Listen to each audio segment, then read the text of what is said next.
Perkenalkan, nama saya Mei Fitri Hutapea, kelas 4 ID 11. Saya akan mempresentasikan tugas mata kuliah perencanaan eksperimen dengan materi Response Survey Method and Design dengan soal adalah sebagai berikut.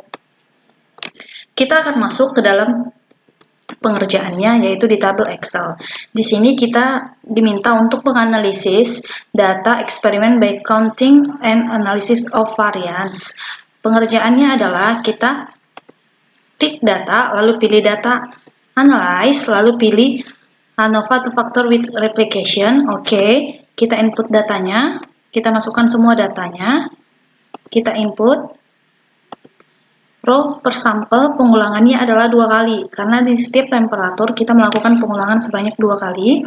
Lalu kita akan mengeluarkan outputnya, kita meletakkan outputnya di bagian sini, lalu kita input, lalu klik OK, maka akan keluar hasilnya adalah sebagai berikut. Hasil dari pengerjaan ini kita dapat melihat di p-value-nya.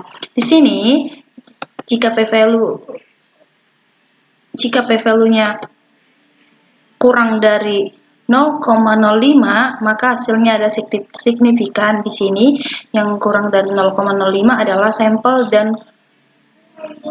sampelnya dan kolomnya. Kesimpulan. Di sini kita bisa lihat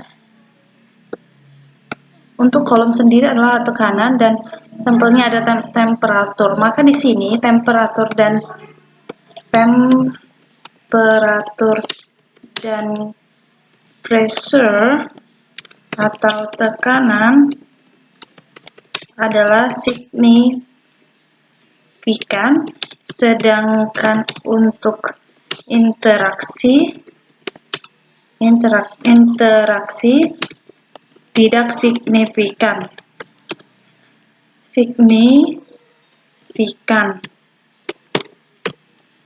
Itu adalah hasil dari pengerjaan yang pertama. Maka kita masuk ke pengerjaan yang kedua. Saya sudah membuatnya dalam bentuk tabel seperti ini. Di sini T kali C adalah X, P kali C adalah T kali C adalah X, P kali C adalah X2, maka T kali C kali TC adalah X1 kuadrat, dan ini adalah X2 kuadrat, dan ini adalah X1 dikali dengan X2, ini adalah Y-nya. Kita disuruh membuktikan bahwa hasilnya akan sesuai dengan ini, Y sama dengan 86,81 ditambah 10,4 X1 ditambah 8 kali 42 X2 dikurang 7,17 X1 kuadrat dikurang 7,84 X1 kuadrat dikurang 7 kali 69 X1 kali X2. Maka kita klik data, lalu pilih data analyze, kita pilih regression, kita OK. Untuk input Y-nya kita masukkan semua datanya, kita input. Untuk input X-nya kita masukkan semua X-nya, kita inputnya. Lalu kita checklist label, karena tadi kita memasukkan semua labelnya. Untuk output range-nya kita tinggal pilih mau buat di mana, kita pilih di sini saja.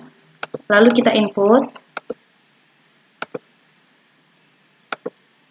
lalu klik OK, maka akan keluar hasilnya sebagai berikut. Nah, kita tinggal melakukan pembuktiannya saja. Kita dapat melihatnya di Y sama dengan 86,81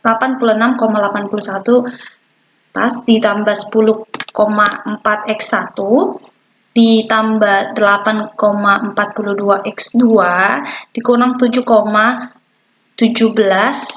X1 kuadrat kurang 7,842 X1 kuadrat dikurang 7,69 X1 kali X2, maka pembuktiannya adalah benar atau valid. Demikian hasil dari presentasi saya. Kurang lebihnya sekian dan terima kasih.